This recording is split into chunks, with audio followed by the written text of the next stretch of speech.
यहाँ क्या है? अच्छा. Alright guys, Assalamu alaikum once again. See, today we'll be discussing about demand. कि demand क्या चीज़ है? Now what is meant by the word demand? See, demand actually comes from the consumer. Consumer demands goods and services. Consumer चीज़ों की demand करता है. But इससे के बाद हम demand के बारे में बात करें, हम बात कर रहे हैं about, मुझे एक चीज़ clear करनी है जिसको बोलते हैं want. Want क्या चीज होती है? What is meant by the word want?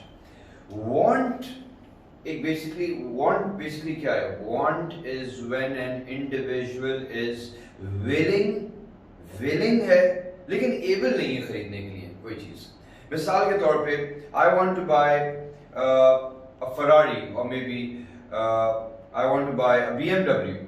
I'm willing to buy a BMW, but I'm not able to buy it because I don't have that much money right now. So I'm willing to buy, but I'm not able to buy. So is this demand? It's not demand, it's a want. Want basically क्या? It's a wish. You want it, but you can't have it. सही है. So want, if we are to define want is when an individual is willing but not able to buy, as funds are not available. जब funds available नहीं है, so that's a want. So there are a lot of examples जो कि लोग बहुत सारी चीजें चाहते हैं कि उनको ये मिल जाए सही है. वो willing होते हैं उस चीज के लिए लेकिन able नहीं होते सही है, तो उनकी want है. That's a want. Are we getting it? Demand फिर क्या चीज है?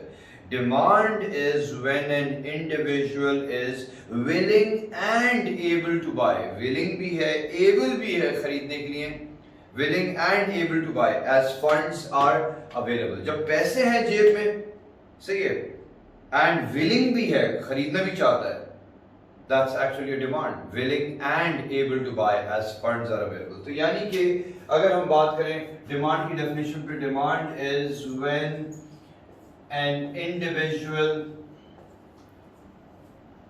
is willing and able to buy as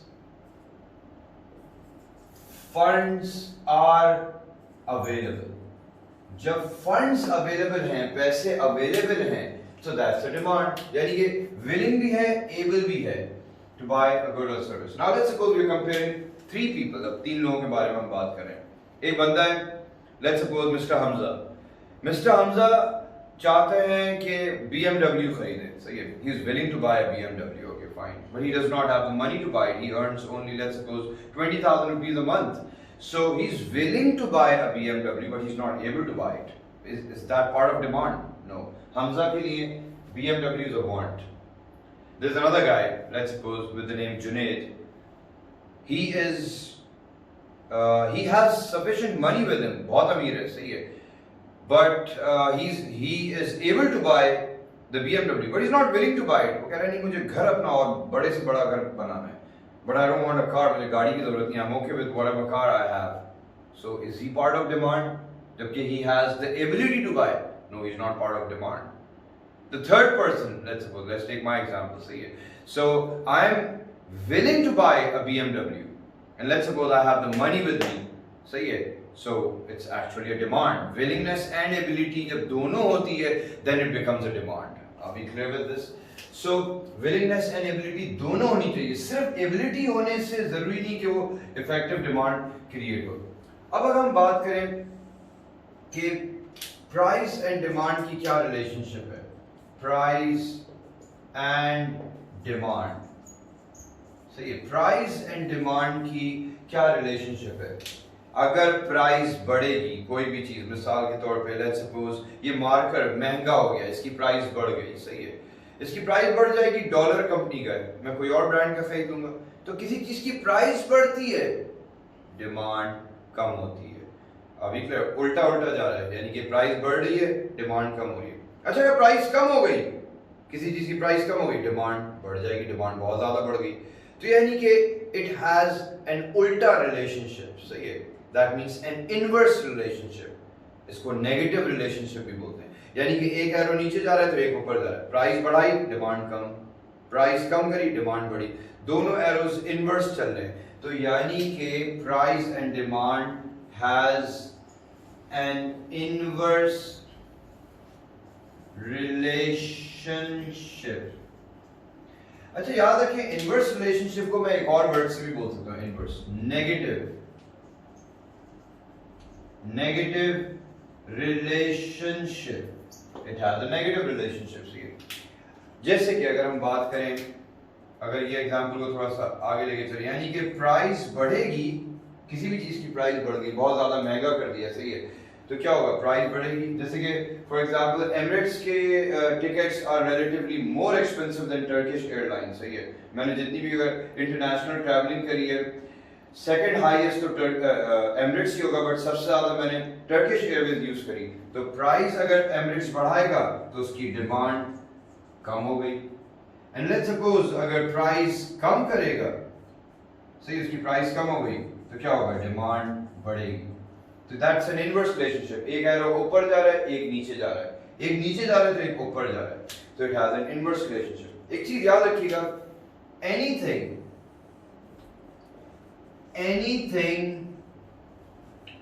जिस चीज की भी इनवर्स रिलेशनशिप है, एनीथिंग दैट हैज उल्टी रिलेशनशिप, कि एक चीज बढ़ रही है तो दूसरी कम हो रही है, उसका ग्राफ नीचे की तरफ जाएगा, डाउनवर्ड स्लोपिंग होगा। तो यानी कि anything that has a negative relationship has a downward sloping graph। सही, has a downward यानी कि नीचे की तरफ, इस तरह का ग्राफ आएगा, नीचे की तरफ जा रहा होगा ग्राफ, सही है, has a downward sloping graph। तो यानी कि किसी भी चीज का ग्राफ जिसकी इनवर्स रिलेशनशिप है, उसका भी ग्राफ नीचे की तरफ ही जाएगा। यस, बिल्कुल सही। क्यों? जितना वर्कआउट करोगे उतने ज्यादा चांसेस है हार्ट डिजीज का, या उतना कम चांस है हार्ट डिजीज का? कम चांस है। अच्छा, जितना कम वर्कआउट करोगे उतने ज्यादा चांस है हार्ट डिजीज का, तो उसका भी ग्राफ आप ऐसे ही बना सकते हैं। इनवर्स रिलेशनशिप है ना, नीचे की तरफ, कि जितना वर्कआउट करोगे हार्ट डिजीज कम हो जाएगा। Are we clear with the idea? So यानी कि anything that has a negative relationship या inverse relationship has what? A downward sloping graph. अब मिसाल के तौर पे हम क्या कहते हैं, जैसे हमने इस पे डिस्कस करा anything that has negative relationship, तो अब हम बात कर रहे हैं the demand curve. The demand curve. The demand curve कैसा होगा? ऊपर की तरफ जा रहा होगा, नीचे की तरफ जा रहा होगा। अभी मैंने बोला इनवर्स रिलेशनशिप है, जिस चीज की भी इनवर्स रिलेशनशिप है उसका ग्राफ नीचे की तरफ जाएगा। आप कुछ भी इजाद कर लें, anything that you see has inverse relationship, उसका ग्राफ नीचे की तरफ जाएगा। द डिमांड कर्व, सही है। अच्छा, डिमांड कर्व वैसे बनेगा तो यूं करके नीचे की तरफ बनेगा, लेकिन अगर हम बात करें डिमांड कर्व से पहले डिमांड शेड्यूल। अब डिमांड शेड्यूल में बेसिकली क्या चीज आएगी? अब मिसाल के तौर पे ये प्राइस है एंड यहाँ क्वांटिटी है, सही है। अब इसके अंदर मिसाल के तौर पे अभी प्राइस 10 है, सिर्फ एक बिक रहा है। प्राइस आपने करी 6 करी, आपके 4 बिक रहे। आपने प्राइस मिसाल के तौर पे 3 करी तो आपके लेट्स सपोज मे बी 7 बिक रहे हैं। आपने प्राइस लेट्स सपोज 1 करी तो आपके लेट्स सपोज 9 बिक रहे हैं। तो जितनी प्राइस कम करते जा रहे हैं तो क्या हो रहा है? डिमांड बढ़ती जा रही है, सही है। ये डिमांड स्केड्यूल है, सही है। ये डिमांड स्केड्यूल मस्ट है डिमांड कर्व बनाने के लिए, वरना बना ही नहीं सकते। आपको पता ही नहीं होगा किस प्राइस पे कितनी क्वांटिटी होगी। तो demand schedule basically shows the quantity that is demanded at each price, कि इस प्राइस पे इतनी क्वांटिटी डिमांडेड है हमारे पास, ठीक है। तो यानी ये shows the quantity that is demanded at each price। याद रखिएगा, इसके बगैर यानी कि डिमांड शेड्यूल के बगैर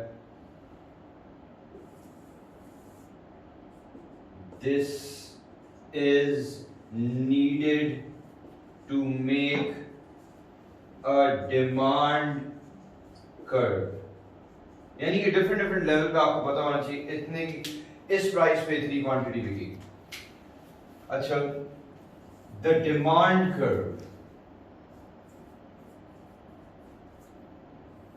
द डिमांड कर्व अपन लोगों को पता है ये हम कम करते जा रहे हैं, ये बढ़ती जा रही है इसकी क्वांटिटी, सही है, इनवर्स रिलेशनशिप है। तो the demand curve has to be downward sloping, सही है, this is a demand curve, सही है, डिमांड। अच्छा, इस साइड पे क्वांटिटी डिमांडेड होगी क्योंकि इसमें सप्लाई तो अभी बना नहीं रहे हम लोग सिर्फ डिमांड बना रहे थे, क्वांटिटी डिमांडेड है। इस साइड पे वाई एक्सेस पे प्राइस होती है। अब लेट्स सपोज जैसे मैंने यहाँ 10 बोला तो मैं 10 ये रखा, 10 पे 1 बिकेगा वैसे, सही है। अच्छा, 6 प्राइस पे 4 बिकेगा, 3 पे 7 बिकेगा, 1 पे 9 बिकेगा। अच्छा, अब देखिए मैंने इसके थ्रू ये बनाया। अब लेट्स सपोज हमारी प्राइस अभी है करंटली 6 पे कितना बिक रहा है, 4 बिक रहा है। अगर ये प्राइस है P, ये Q क्वांटिटी है। कभी कभार ये P0 होता है और ये भी P0 लिखा होता है, कभी कभार यही P1 होता है तो ये Q1 होता है। ये सिर्फ आपको नरेशन बताता है कि पहले वाला कौन सा था, अब बाद वाला कौन सा है, सही है। तो P लिखा हुआ है मैंने और Q। अगर प्राइस बढ़ जाती है किसी भी चीज की, मिसाल के तौर पे ये मार्कर महंगा हो गया तो क्या होगा, प्राइस 6 रुपीज से इसकी प्राइस 10 रुपीज पे चलेगी तो क्या होगा, 10 रुपीज पे लेके जाओगे तो क्या होगा, 1 बिकेगा, Q1 P1। यानी कि अभी मैंने क्या करा, मैं फिर से यही चीज लिख रहा हूं, प्राइस बढ़ी तो डिमांड कम हुई, अभी करेंगे क्वांटिटी डिमांडेड कम हुई, सही है। अच्छा, एंड अगर प्राइस कम हो रही है, सही है, प्राइस कम हो गई, ये चीज सस्ती मिल रही है तो क्या होगा, P2, $3 की मिल रही है तो Q2। यानी कि अगर प्राइस कम हो रही है तो क्या हो रहा है, डिमांड बढ़ी। अब एक चीज नोटिस करिएगा मैं क्या कर रहा हूं उसके अंदर। अच्छा, डिमांड बढ़ना कम होना एक अलग चीज है, सही है, क्वांटिटी डिमांडेड प्राइस की वजह से होती है, तो इसको क्या लिखा जाएगा, क्वांटिटी डिमांडेड। तो ये क्या हो जाएगा, ये भी क्वांटिटी डिमांडेड। याद रखिएगा, क्वांटिटी डिमांडेड प्राइस की वजह से वर्ड यूज करा जाता है, प्राइस चेंज हो रही है तो क्वांटिटी डिमांडेड यूज करा जाता है। ये बात बताएं, पहले ये था, अब फिर इसके बाद बढ़ के यहां पहुंच गया, फिर इसके बाद यहां हो गया, ये इस पे मूव कर रहा है या शिफ्ट कर रहा है, मूव कर रहा है। शिफ्ट तो उस वक्त होगा जब पूरा डिमांड कर राइट या लेफ्ट की तरफ चला जाए, इसके ऊपर मूव करे जा रहा है। क्यों मूव कर रहा है, यहां भी आ सकता है, सही है, P4 कर लेते हैं, चलो ये P नहीं P3 P2 है ना, तो P3 एंड 1 रुपये का करोगे तो क्या होगा, Q3 ज्यादा बेहतर। ये क्यों इस पे मूव कर रहा है, ऐसा क्या हो रहा है, प्राइस और बढ़ा दो 11 पे ले जाओगे, शायद ये यहां पहुंच जाएगा। तो ये मूवमेंट हो रही है, एक्चुअली शिफ्ट नहीं हो रहा है, इट्स जस्ट अ मूवमेंट। तो याद रखें, movement along the demand curve only occurs due to changes in what, price की वजह से। जब आप प्राइस चेंज करेंगे तो इसमें क्या होगा, मूवमेंट होगी, मूवमेंट है। अभी clear with the idea. Quantity demanded change होगी इसमें, सही है, बढ़ेगी या कम हो सकती है, क्वांटिटी डिमांडेड, सही है। तो ड्यू टू प्राइस, यानी कि प्राइस की वजह से अगर हम यहां लिख रहे हैं changes in price causes a movement along the curve which results in changes in what, quantity demanded, सही है, quantity demanded। तो यानी कि we are clear with this movement। अच्छा एक बात बताओ, शिफ्ट्स जो होते हैं, शिफ्ट्स याद रखिएगा, शिफ्ट डिमांड कर्व राइट या लेफ्ट की तरफ जब होता है तो शिफ्ट क्यों होता है? उसमें वो प्राइस की वजह से नहीं होता, प्राइस उसमें वहीं की वहीं उतनी ही रहती है, किसी और रीजन की वजह से डिमांड बढ़ गई, प्राइस की वजह से नहीं बढ़ी है, किसी और रीजन, सर्दी बढ़ गई जैकेट की डिमांड बढ़ गई, सही है, प्राइस कम नहीं हुई है जैकेट की वही प्राइस है, लेकिन सर्दियां बहुत बढ़ गई, डिमांड बढ़ गई, सही है। तो यानी कि shift occurs due to what? Non-price factors, यानी कि जिसमें प्राइस के अलावा हम बात कर रहे हैं, नॉन प्राइस फैक्टर्स की वजह से शिफ्ट होता है। एक और चीज याद रखिएगा, जब भी राइट की तरफ शिफ्ट हो दिस इज इंक्रीज, लेफ्ट की तरफ शिफ्ट हो this is decrease, right is increase, left is decrease. तो right shift means an increase, सही है। अच्छा अगर लेफ्ट की तरफ शिफ्ट हो रहा है, left shift means a decrease, price की वजह से होता है, प्राइस की वजह से नहीं होता है, नॉन प्राइस की वजह से होता है, कुछ और वजूहात होते हैं।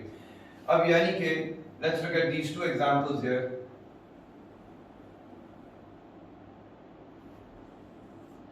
यानी कि this is a demand curve, this is price, this is quantity. Let's suppose $10 की एक जैकेट आ रही थी, $10, सही है, 100 बिकती थी, अब सर्दियां और बढ़ गई, सो व्हाट्स हैपनिंग, डिमांड बढ़ जाएगी, सही है, सर्दी बढ़ गई, प्राइस वहीं की वहीं है, प्राइस की वजह से नहीं होता, शिफ्ट और रीजंस की वजह से होता है। Right is increase, left is decrease, अब ये राइट की तरफ शिफ्ट हो रहा है, D1, अब ये क्या हो रहा है 140, तो ये Q1, सही है, क्वांटिटी 100 थी, 140 पे पहुंच गई है, सही है quantity. So what's happening here, तो ये बेसिकली क्या हो रहा है, अब 140 लोग जैकेट्स की डिमांड बढ़ा रहे हैं, आई मीन लाइक 40 एडिशनल लोग जैकेट की डिमांड कर रहे हैं। So is this a right shift और अ लेफ्ट शिफ्ट? राइट की तरफ शिफ्ट हुआ है, so this known as right shift, सही है, and we all know right shift का मतलब है इंक्रीज। अब अगर मैं इसी तरह से एक चीज पे बात करूं, लेफ्ट शिफ्ट, सही है, क्वांटिटी,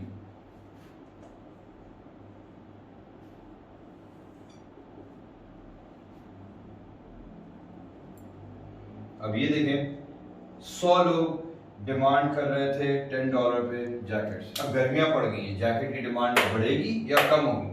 कम हो जाएगी ऑब्वियसली, लेफ्ट की तरफ शिफ्ट हो, D1, सही है, ये Q था, ये Q1 कम हो गया, याद रखें this is known as a left shift, left shift. तो एक चीज याद रखिएगा, right and left shift price की वजह से नहीं, प्राइस की वजह से नहीं होता, और रीजंस की वजह से होता है। तो यानी कि अगर हम बात करें इसकी हेडिंग किस किस नाम से आ सकती है, factors that causes a shift in demand, क्या चीज ऐसी है जो डिमांड में शिफ्ट करती है, और नॉन प्राइस फैक्टर्स, जैसे मैंने यहां वर्ड यूज करा है, non price factors of demand or factors